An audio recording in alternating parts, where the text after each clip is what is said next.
Cosmite is my favorite thing of the map. Now, to some of you, this might seem crazy. Cosmite is not really a good map, right? For the Season 2 mid patch, I would agree with you.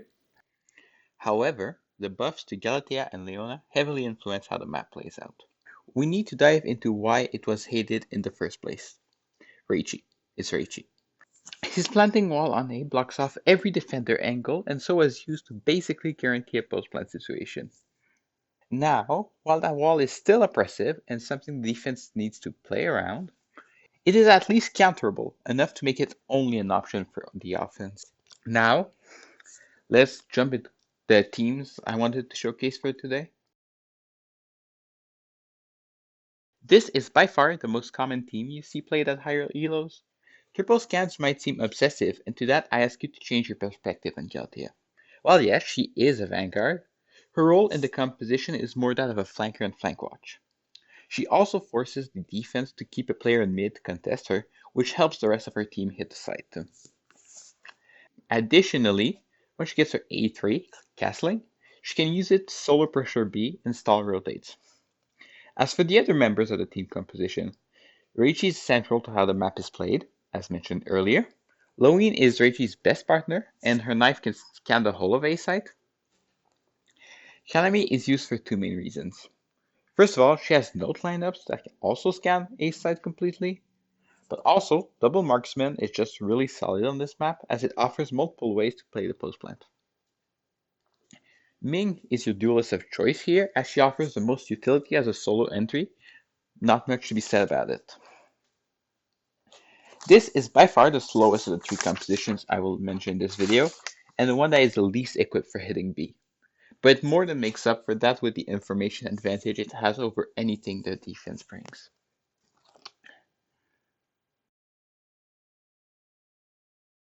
This second team trades out the Kami for a Meredith. The Meredith pick here generates a lot more pressure on mid and B. In fact, out of the three offense compositions, this one, in my opinion, is the most balanced in approach and where it can hit. Meredith's A1 Whirlwind allows her whole team to hit mid, and as long as you do it at least once, the defense will be forced to adapt and stack the sites less. Now, Cosmite is often called the map with only one site, so we have to examine how the agent swap affects the A push. The main difference is that once Meredith gets her A3, Desert Veil, she allows Reichi to use a wider variety of walls while still covering backside. There is another difference, but the debate is still up on if that's a good or bad thing. Meredith's ult, Sand Burial, can be considered an automatic round win unless the defense invests Nobunaga's ult, Pulse Overload. Now, I can guarantee you that there will be a Nobunaga on this map, both because he's good on it, and also because it is one of Meredith's best maps. What this does is effectively lock both of these characters' ultimates away, since they provide more value when unused in this specific situation.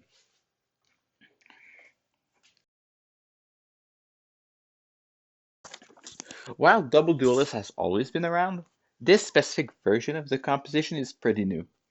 It first saw play in Season 3, the newly added Mera fitting surprisingly well on pre-existing main cores.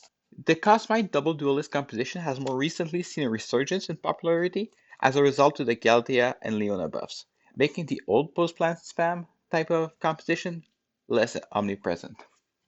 This composition aims to use the Reichi walls to split the site in two and run over the defenders with their sheer number advantage. This composition is an indirect counter to the retake style defense compositions that have become popular on this map, as it often starts its post plans at a number advantage through sheer dive power. Now we can move on to the defense team. So I know I've harped about Leona in this video, but I'm only going to mention one composition with her, that being this one. The reason for that is that Leona has always famously been bad, and so she has never actually seen any experimentation in team compositions. I personally do not have the confidence or experience needed to be comfortable making a Leona composition that is not Triple Sentinel. Like I mentioned earlier in this video, Leona's main role on Cosmite is as a soft counter to the default Reichi plant wall, as she is able to not only block it off with her blocks, but also create angles that can see over it. Flavia is a core member of every defense team, being the only duelist with an escape tool that doesn't wield a shotgun. Looking at you, Bimo. On Cosmite specifically, she can take an aggressive angle to gather information where any other character would probably get killed outright. Michelle is the other character I'd consider to be core, since she is by far the best anchor POS has access to. On Cosmite specifically, her threads gain extra value from her A1, Feline Lock, as a way to scan through Reichi's walls.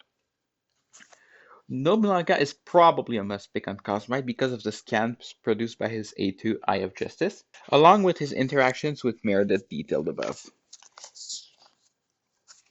Galatea on defense has the same role as Galatea on offense, flanking and flank watch. She is also one of the best characters to watch mid, as she has the ability to go into the attacker spawn to catch rotates, and still go back up to the ledge to support her team.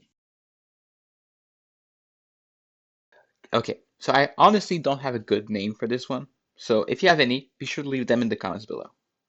While you're down there, why not come up with unique names for the other compositions mentioned in this video?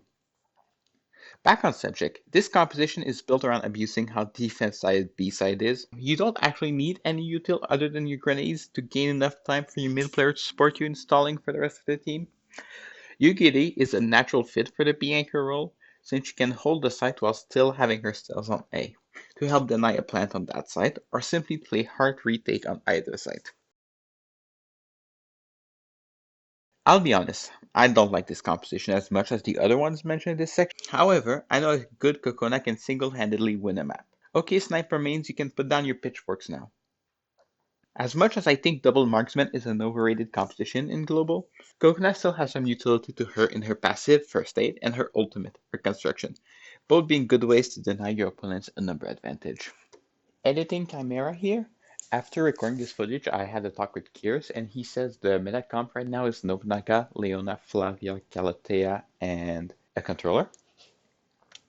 Honestly, that seems like a good comp, but I'm more worried because the comp has basically no way to play B. So when the meta adapts eventually, it's just gonna lose even harder. If you made it this far into the video, consider subscribing and giving it a thumbs up. It helps me justify continuing to make content like this instead of getting a full-time summer job, and I hope you learned something from the video.